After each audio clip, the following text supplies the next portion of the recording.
అందరికీ నమస్కారం. Brother of బొమ్మాలి ఈరోజు సెన్సర్ కార్యక్రమం పూర్తి చేసుకుంది. యూబీఐ సర్టిఫికేట్ వచ్చింది. అండ్ సెన్సర్ ఆఫీసర్స్ అందరూ చూసిన వాళ్ళందరూ బాగా మెచ్చుకున్నారు.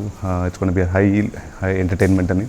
అండ్ నవంబర్ 7వ తారీఖుని ఈ సినిమా విడుదలవుతుంది, ప్రపంచవ్యాప్తంగా విడుదలవుతుంది. అండ్ ఎందుకు చూడాలి బ్రదర్ ఆఫ్ బొమ్మాలి? దీని హైలైట్స్ అంటే ఇప్పటివరకు మనం చాలా సినిమాలు చూస్తుంటాం, బ్రదర్ అండ్ సిస్టర్ సెంటిమెంట్ చూస్తుంటాం. బ్రదర్ ఒక సిస్టర్ కోసం బ్రదర్ అన్ని పాటలు పడ్డాడు, అన్ని కష్టాలు పడ్డాడు, అంటే అలా చూసాం.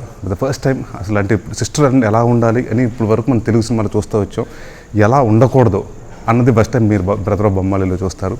It's going to be fun entertainment అండి. అంటే ఇప్పటి వరకు నేను చాలా సినిమాలు చేశాను కానీ బట్ ఎప్పుడు ఒక సిస్టర్ ఆన్ స్క్రీన్, ఒక heroine Karthika, she's doing a sister and అంటే నరేషే అల్లరిగా ఉంటే అసలు కార్తిక నాకంటే అల్లరి ఉండి, అంటే నేనే అందరిని ఏడిపిస్తుంటాను బట్ నన్ను ఏడిపించి క్యారెక్టర్ కార్తిక చేస్తుంది. And she has done extraordinary well.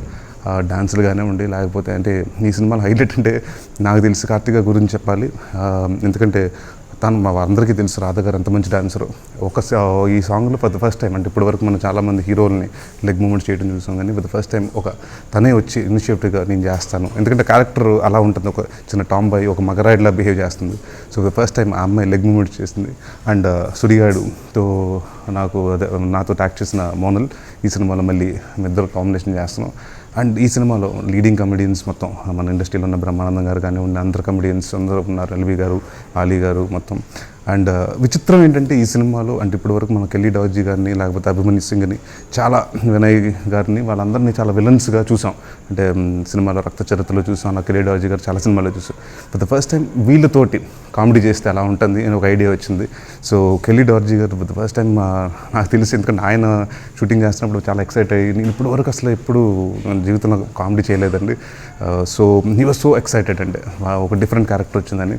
So మాకేంటంటే ఎప్పుడు అంత సీరియస్గా ఉన్నాం, అంటే ఒక విలన్ స్థాయిలో ఉండి చాలా సీరియస్గా లుక్ ఉన్న పర్సన్ని కామెడీ చేస్తే చాలా బాగుంటుందని నాకు మా డైరెక్టర్ గారికి అనిపించింది. అండ్ డెఫినెట్గా మాకు ఏదైతే అనిపించిందో స్క్రీన్ మీద చూసినప్పుడు మీకు అలాగే అనిపిస్తుంది.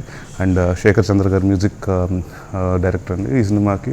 అంటే దాదాపు 5 సాంగ్లు ఇప్పుడు 1 month అయింది మ్యూజిక్ ఆడియో రిలీజ్ అయింది. అండ్ అన్ని సెంటర్స్లో మంచి రివ్యూస్ వస్తున్నాయి ఆడియోకి. And cinema has a very positive feedback. And 7వ తారీఖుని మీ ముందుకు వస్తుంది. సో మీరు అందరూ మా బ్రదర్ ఆఫ్ బొమ్మాలిని చూసి నన్ను, మా టీంని ఆశీర్వదించాలని కోరుకుంటున్నాను. Thank you very much.